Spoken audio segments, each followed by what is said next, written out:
Life చాలా uncertain కదా, అందుకని చెప్పి ఏ వ్యక్తితో మాట్లాడినా ఇదే మన లాస్ట్ మీటింగ్ అని మాట్లాడితే ఆ మాట్లాడే ఎఫెక్షన్ కానీ ఆ ఆప్యాయత కానీ అది వేరే లెవెల్లో ఉంటుందట.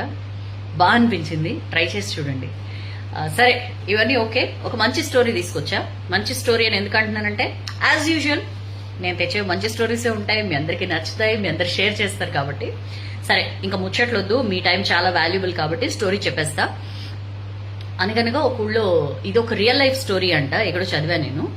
ఒక ఫ్యామిలీ, ఒక నార్మల్ ఫ్యామిలీ, ఒక బాబు, చిన్న బాబు, వైఫ్ అండ్ హస్బెండ్ కార్లో వేరే ఊరికి వెళ్తూ ఉంటారనమాట. వాళ్ళ ఫ్యామిలీ మెంబర్స్ వాళ్ళ ఇంట్లో ఒక ఫంక్షన్ అయితే, ఒక చిన్న పాప బర్త్డే అయితే దానికి వెళ్తూ ఉంటారు. ఈ బాబు ఇంకా బుడ్డోడు అనమాట, చాలా బుజ్జోడు. అయితే వెళ్తుంటే దారిలో ఒక చోట ఈ వాటర్ మిలన్ పుచ్చకాయలు ఉంటాయి కదా, తర్బూజ్,